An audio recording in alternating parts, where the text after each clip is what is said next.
오늘 하나의 말씀은 로마서 6장 10절에서 14절 말씀입니다. 함께 읽겠습니다. 그가 죽으심은 죄에 대하여 단번에 죽으시며 그가 살아계심은 하나님께 대하여 살아계심이니 이와 같이 너희도 너희 자신을 죄에 대하여는 죽은 자요 그리스도 예수 안에서 하나님께 대하여는 살아있는 자로 여길지어다. 그러므로 너희는 죄가 너희 죽을 몸을 지배하지 못하게 하여 몸의 사욕에 순종하지 말고 또한 너희 지체를 불의의 무기로 죄에게 내주지 말고 오직 너희 자신을 죽은 자 가운데서 다시 살아난 자 같이 하나님께 드리며 너희 지체를 의의 무기로 하나님께 드리라. 죄가 너희를 주장하지 못하리니 이는 너희가 법 아래에 있지 아니하고 은혜 아래에 있음이로라. 아멘. 하나님 앞에 예배드리는 여러분 모두에게 하나님의 크신 은혜가 있길 바랍니다. 예수님이 우리의 죄를 용서해 주십니다. 우리의 노력이 아니라 예수님의 사랑으로, 우리가 어떤 자격이 있어서가 아니라 하나님이 우리를 너무나도 사랑하시기 때문에 우리를 용서해 주십니다. 이것을 은혜라고 합니다. 선물이란 말이죠. 하나님이 우리에게 주신 선물. 그런데 여기에 문제가 있습니다. 예수님이 우리의 죄를 다 용서해 주신다면 그러면 우리는 이제 계속해서 죄를 지어도 되는 것 아닌가 하는 거죠. 계속 죄를 지어도 예수님 다 용서해 주실 건데 그러면 죄를 다 쌓아놨다가 한 번에 용서받으면 될 거 아닌가라는 생각을 하게 됩니다. 여러분들도 그런 생각 하신 적 없습니까? 저는 예전에 교회 다닐 때 그런 생각을 했던 것 같아요. 하나님이 우리의 죄를 다 용서해 주실 것 같으면 그러면 우리는 그냥 이제 마음대로 살아야 되지 않느냐라는 것이죠. 이런 생각도 한번 해봅니다. 죄를 지으면 지옥에 간다라고 말하는 불교 신자와 죄를 지어도 예수님이 용서해 주셔서 천국에 갈 수 있다라고 말하는 기독교 신자 중에 누가 더 죄를 많이 질까요? 잘은 모르지만 죄를 지으면 부처님에게 심판을 받아 지옥에 가서 고통받는다라고 생각하는 자보다 그냥 죄를 지어도 예수님이 다 용서해 주셔서 천국에 간다라고 생각하는 사람이 죄를 짓는 것에 대해서 더 쉽게 생각하지 않을까요? 바울에게 묻습니다. 예수님이 모든 죄를 용서해 주시는 것을 선물이라고 할 때 그러면 죄를 많이 지을수록 예수님의 용서의 선물은 더 큰 것이 아니겠느냐. 그러면 항상 죄를 짓고 살아도 되는 거 아니냐. 죄를 지으면 안 되는 게 아니라 오히려 죄를 지으면 그만큼 하나님의 선물이 더 많이 쌓이는 거 아니냐라는 것이죠. 바울은 그럴 수 없다라고 딱 잘라서 이야기합니다. 그리고 죄를 지으며 살면 안 된다라고 분명하게 이야기를 합니다. 오늘은 죄 용서함을 받은 후에 이제 우리란 얘기죠. 하나님 밖에 있는 사람이 아니라 예수님 밖에 있는 사람이 아니라 예수님을 믿어서 이제 예수님 안에 들어온 우리 죄 용서함을 받은 후에 우리는 어떻게 살아야 하는가에 대한 이야기입니다. 여러분, 우리가 먼저 알아야 될 것이 우리가 예수님으로 인해서 죄에서 용서함을 받았다라는 것은 단지 지금까지 내가 지은 모든 더러운 죄를 용서해 주셨다라는 것만을 의미하지 않습니다. 우리가 몸이 막 더러워지면 막 냄새도 나고 간지럽고 그러잖아요. 그래서 우리가 목욕탕 가서 한번 딱 씻고 와가지고 이제 깨끗하다, 개운하다 이렇게 생각하는 것처럼 하는 게 아니라는 거예요.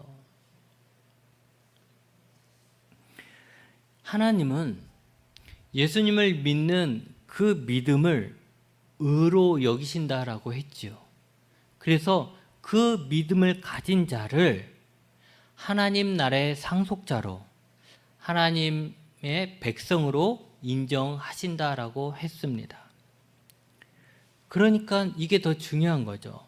예수님을 믿어 구원을 받는다, 얻는다라는 것은 단지 지금까지 내가 지은 죄를 다 용서받아서 난 지금 깨끗해졌다라는 것만 의미하는 것이 아니라 더 큰 은혜는 지금까지는 내가 죄의 노예로 하나님을 모르는 이방인으로 하나님의 구원의 바깥에 있었던 사람으로 살았던 내가 이제 하나님의 백성, 하나님의 자녀가라는 새로운 신분으로 변화되었다라는 것입니다.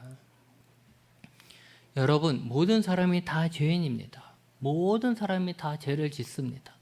여러분이 지금까지 살아오면서 수많은 사람을 만났을 텐데 죄 짓지 않는 사람 본 적 있습니까? 모든 사람들은 다 죄를 져요. 왜 그럴까요? 그것은 모든 사람들이 죄의 다스림을 받는, 죄의 영향력, 죄의 통치를 받는 죄의 노예이기 때문입니다. 우리도 마찬가지였죠. 우리도 죄의 노예였어요. 내가 짓고 싶어 죄를 짓는다기보다도 우리는 죄를 짓는 것이 너무나 당연했어요. 왜냐하면 우리는 늘 죄가 우리를 다스리고 있었기 때문에 그런 거죠. 그런데 예수님이 오셨잖아요. 예수님이 오셔서 우리의 대속물이 되었어요. 우리의 죄값을 치르는 그 제물이 되셨다라는 것이죠. 우리를 대신하여서, 우리를 대표하여 십자가에서 죽으셨습니다. 다시 말하면 예수님은 우리의 모든 죄를 안고, 여기 있는 우리의 모든 죄를 안고, 이 세상의 모든 사람의 죄를 안고 그 죄값을 치르기 위해서 십자가에서 죽으신 거예요. 예수님이 자신이 죄를 지어서 자신의 죄값으로 십자가에서 형벌받아 죽은 게 아니잖아요. 예수님은 우리의 모든 죄를 안고 죽으신 거예요. 근데 그때 우리 또한 예수님 안에서 예수님과 함께 죄에 대해서 죽은 것입니다.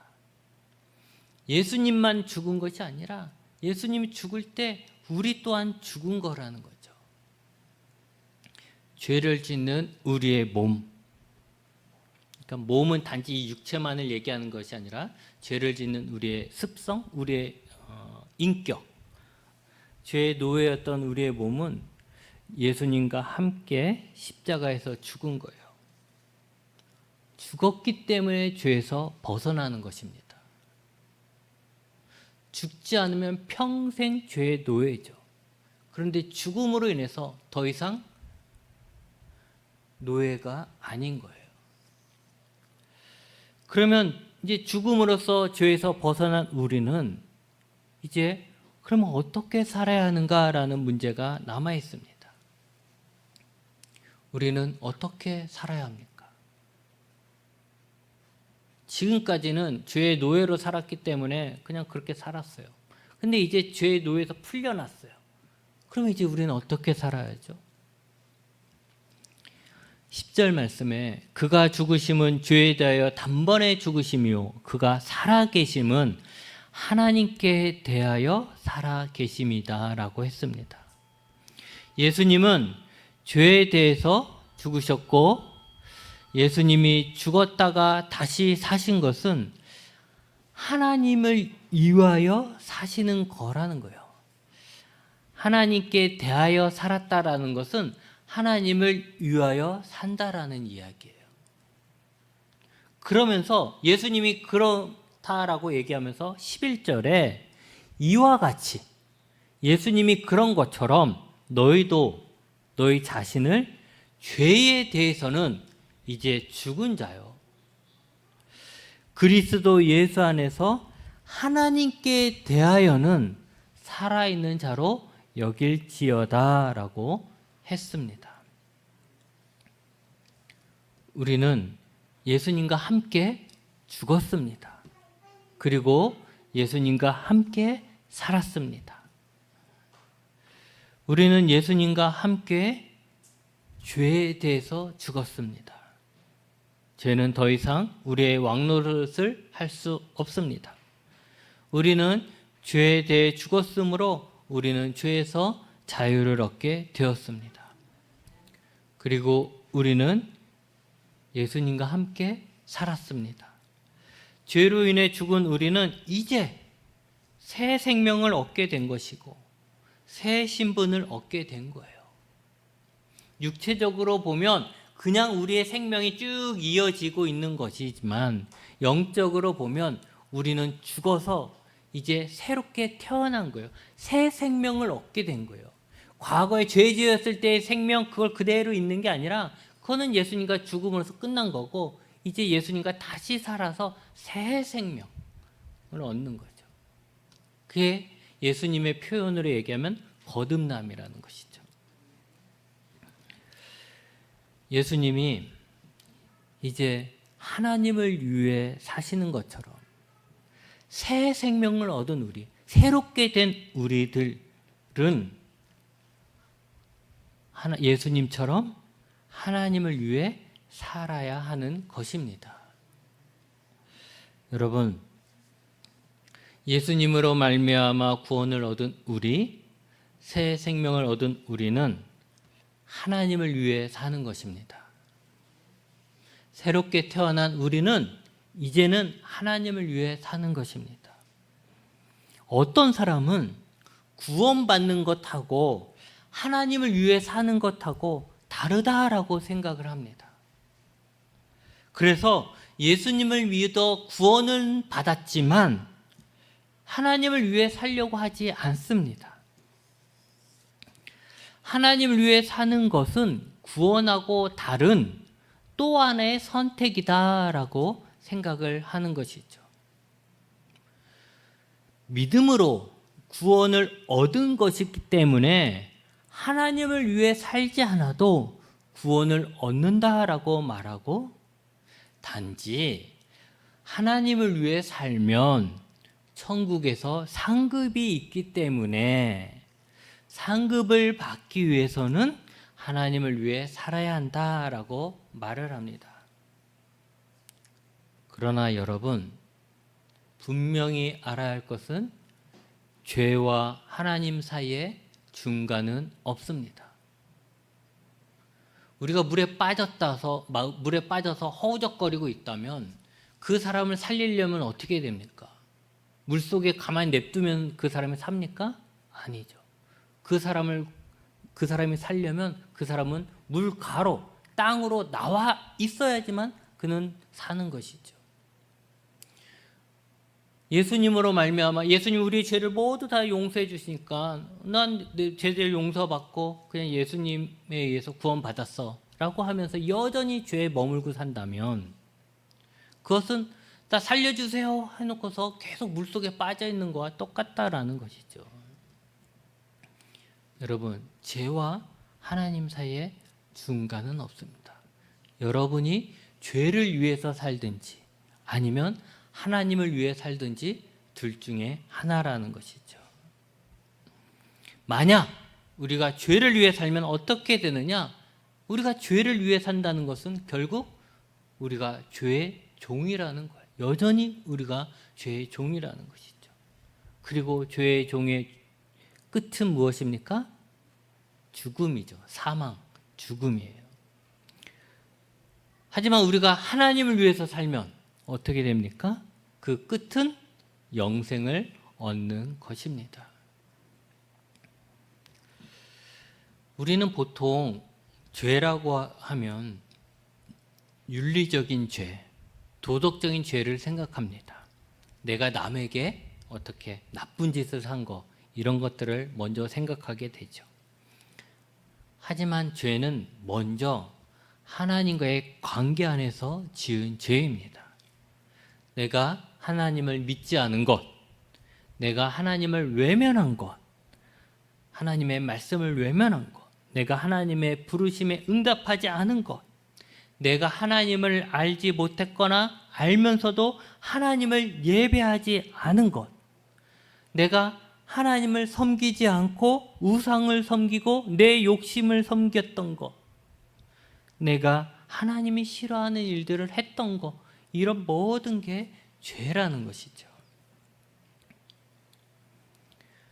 빛이 없는 곳이 어둠인 것처럼 하나님을 떠난 것이 죄이고, 그로 인해서 파생되는 모든 수많은 죄의 모습들이 각기 있는 것입니다. 이런 죄의 나라에 살던 우리는 예수님과 함께 죽었습니다. 그 죽음으로 우리는 이제 죄의 나라에서 떠나게 된 거예요. 그래서 우리는 이제 죄를 지을 수밖에 없는 존재다. 우리는 육신이 연약해도 내일 죄를 지을 수밖에 없다라고 말하면 안 되는 거예요. 우리는 예수님을 믿음으로, 예수님으로 말미암아 이제 죄를 지을 수밖에 없는, 죄를 짓는 것이 숙명인 그런 존재가 아니라는 거예요. 죄의 통치가 끊어졌으니까 우리가 죄의 노예라면 늘 죄를 지을 수밖에 없겠죠. 하지만 이제 죄의 노예가 아니기 때문에 우리는 어쩔 수 없이 죄를 지을 수밖에 없습니다 라고 말하는 것은 틀렸다라고 말을 하는 것이죠. 그런데 여러분, 우리는 여전히 죄에 시달리고 있습니다. 그것은 우리가 아직 죄악된 세상에 살고 있고, 우리가 눈만 돌려도, 우리가 귀만 열어도 보고 들리는 모든 것들이 다 죄를 갖고 있잖아요. 그런 이 죄악된 세상에 살고 있고, 또 우리의 몸, 죄를 짓던 우리의 몸, 우리의 인격은 여전히 죄에 약하기 때문에 그렇습니다. 이런 거예요. 예를 들면 우리가 오랜 세월 노예로 살았잖아요. 오랜 세월 노예로 살았습니다. 노예로서 주인의 눈치를 보며 주인이 시키는 일만 했습니다. 그러다가 해방되어서 자유인이 되었습니다. 우리를 차고 있던 수갑이 다 사라진 거죠. 그러나 우리는 수갑에서 벗어났다 할지라도 여전히 노예처럼 사는 거예요. 왜냐하면 수갑은 없지만 수갑을 차고 살았던 오랜 세월의 습성들이, 노예로 살았던 그 습성들이 우리 몸엔 각인되어 있는 거죠. 남아있죠. 그래서 우리의 몸은 여전히 죄에 익숙합니다. 죄에 솔깃합니다.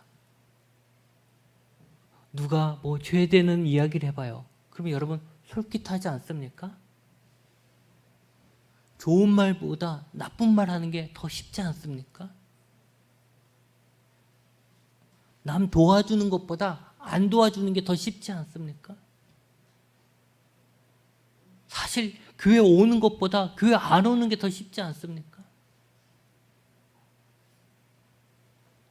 그런 거예요. 왜?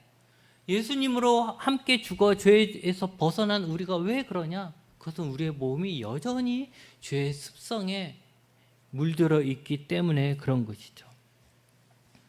우리의 몸은 예전처럼 그래왔던 것처럼 마치 죄에는 순종을 해야만 할 것 같은, 그래야 내가 좀 더 편하고 유익할 것 같은 그런 생각이 드는 거예요. 하지만 우리는 예수님과 함께 죄에 대해서 죽음으로 이제 죄의 노예가 아닙니다. 어쩔 수 없이 죄를 따라야 하는 것이 아닌 것이죠. 그러기에 이제 우리는 우리의 죄된 습성, 죄에 익숙한 우리의 삶을 바꿔가야 하고 우리는 바꿀 수가 있습니다. 예수님과 함께 죽고 예수님과 함께 살아서 구원받은 우리의 삶의 모습은 분명합니다. 그것은 더 이상 죄가 아니라 하나님을 위해 사는 것입니다. 하나님을 위해 살아가는 자들은 죄에 거하지 않고 죄에서 벗어나게 됩니다. 마치 빛에 점점 가까이 갈수록 어둠이 사라지는 것처럼 하나님을 가까이 하며 하나님을 위한 삶을 살아갈 때 그것은 동일하게 죄에서 벗어나는 삶을 사는 것입니다. 그러니까 죄를 벗어나야지 막 애쓰면 더 힘들어요. 예전에 제가 그랬던 것 같아요. 한참 학창 시절에 막 젊을 때 막 온갖 뭐 죄의 유혹이 얼마나 많습니까? 그리고 죄의 습관들도 많이 있고, 그래서 말씀을 들을 때마다 내 마음에 찔려요. 그래서 내가 이 죄에서 벗어나 보겠다라고 생각하고 열심히 기도한 적도 있습니다. 정말 뭐 학교에 올라가서 기도한 적도 있고, 산에 가서 기도한 적도 있고, 기도원에 갔을 때 맨날 회개 기도할 때 그런 거 기도하죠. 그렇게 내가 이 죄에서 벗어나겠다라고 막 이제 기도했던 것 같아요. 그런데 그렇게 해서 벗어나는 게 아니고, 내가 그 열정으로 죄에서 벗어나겠다 하는 게 아니고, 죄에 벗어날 그 열정을 가지고 하나님 앞을 위해 살겠다라고 하는 거예요. 하나님을, 내가 그 열정 가지고 하나님 앞에 살겠다, 내 매 순간순간을 하나님과 함께하는 삶을 살겠다라고 내 방향을 돌아섰을 때 죄는 멀어지는 거예요.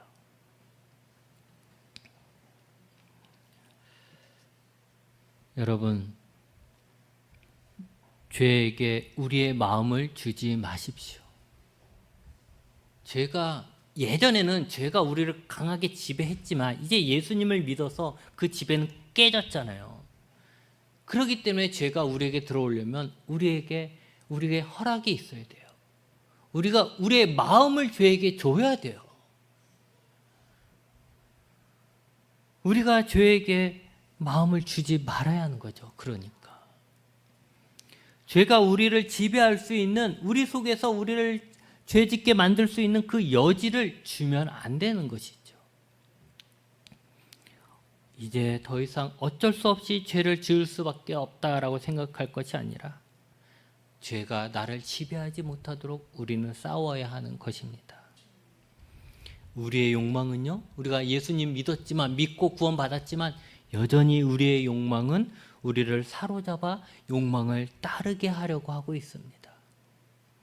그러나 우리는 이제 더 이상 우리의 욕망을 따라 살지 않습니다. 우리는 우리의 몸이, 그러니까 내 삶이, 우리의 지혜가, 우리의 재능이 불의의 무기가 될 수 있다는 것을 알아야 합니다. 죄가 나를 통해서 더 큰 죄를 지을 수 있다는 거죠. 이런 거죠. 여러분이 죄를 지어요.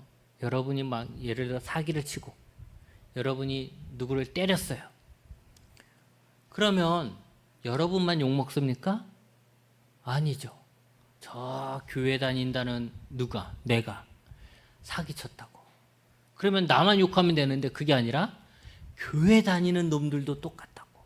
교회 다니는 놈들이 더 한다고. 그러면서 교회를 욕해요. 아니, 그 사람이 사기를 친 건데 왜 그 사람만 욕하는 게 아니라 교회를 욕할까요? 여러분들이 요즘은 잘 그런지 모르지만 자녀들이 잘못하면 어떻게 해요? 그 부모를 욕해요. 그렇죠?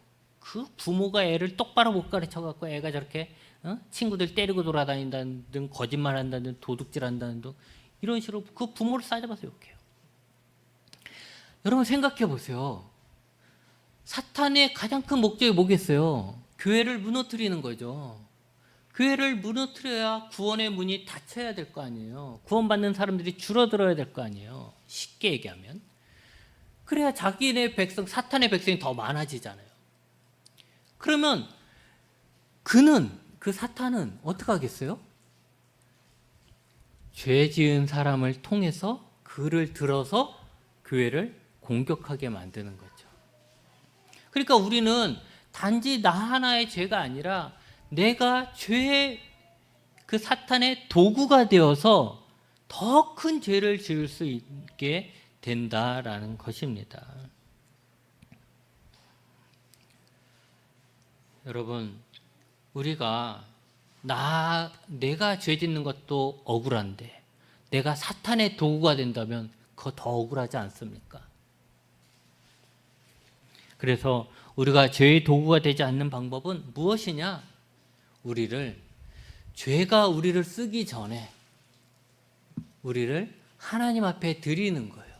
그래서 죄가 나를 쓰는 게 아니라 하나님이 나를 쓰게 하시는 거예요. 그래서 우리가 불의의 무기가 되는 게 아니라 의의 무기가 되는 거예요. 중간은 없어요. 왜 이렇게 양다리 걸치고 중간에만 있으려고 그러죠? 중간은 없습니다. 내가 하나님의 무기가 되지 않는 이상, 내가 하나님께 나를 드리지 않는 이상 사탄은 우리를 언제나 사용할 수 있는 죄의 무기로 사용할 수 있는 거예요. 그런데 여러분, 여기에서 우리가 중요시 해야 될 것은, 그러면 우리가 하나님 앞에 우리를 드린다는 것은 어떤 걸까요? 부흥회 해갖고 내가 이제 하나님을 위해 살겠습니다. 하나님 나를 받아주십시오. 내가 결단했습니다. 나는 이제 하나님의 것입니다. 나는 목사가 되겠습니다. 딱 이렇게 했을 때 내가 하나님께 나를 드린 걸까요? 아니에요. 여러분, 죄의 유혹이 어떻게 옵니까? 1년에 한 번 옵니까? 평생에 한 번 옵니까? 아니죠. 수시로 와요. 죄의 유혹이.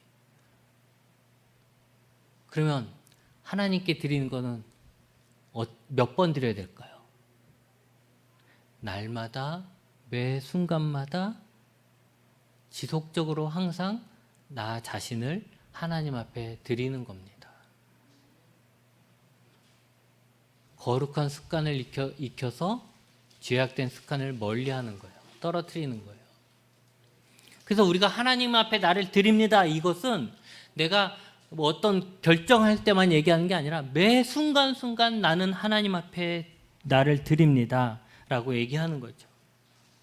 그래서 내가 이제 매 순간 하나님을 위해 사는 것이고 하나님을 위한 선택을 하는 거예요. 여러분, 기억하십시오. 우리는 하나님을 위해 사는 것입니다. 매 순간순간 그렇게 사는 거예요. 일생에 한 번 그렇게 결단하는 게 아니라 매 순간 그렇게 사는 것이죠. 이제 말씀을 정리합니다. 여러분, 우리는 죄에 머물면서 계속해서 죄를 지으며 살 수가 없습니다. 왜냐하면 우리는 이제 죄에 대해서 죽었기 때문에 그렇습니다. 우리는 예수님과 함께 십자가에서 죽었습니다. 이 죽음은 죄에 대해서 죽은 것입니다. 그래서 죄는 더 이상 우리에게 왕 노릇할 수가 없어요. 우리에게 주인 노릇할 수가 없습니다. 예수님과 함께 죽은 우리는 또한 예수님과 함께 삽니다. 예수님은 죄에 대해서 죽었고 하나님을 위하여 산다라고 하였습니다. 그러기에 예수님과 함께 죄에 대해서 죽은 우리는 이제 예수님과 함께 하나님을 위해서 사는 것입니다.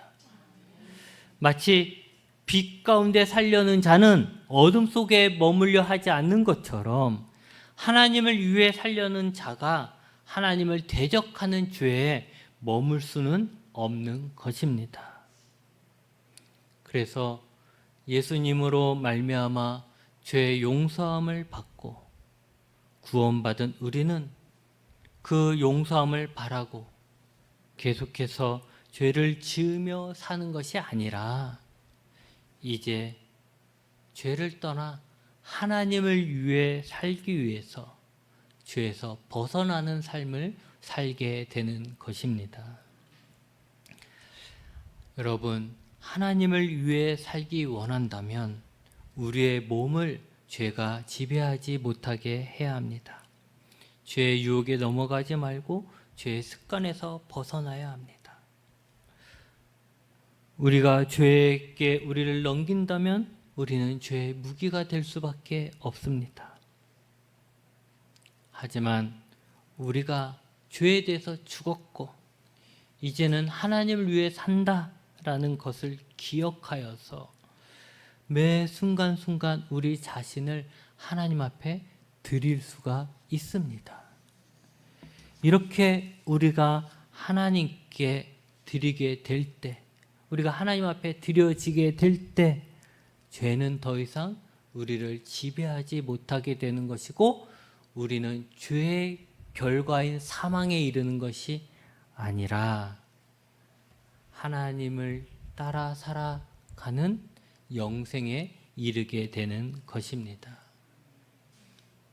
바라기는 매일매일 순간순간 우리 자신을 하나님께 드려서 죄에서 벗어나고 죄의 종이 아니라 하나님의 사람으로서 영생에 이르기를 축복합니다. 기도하시겠습니다.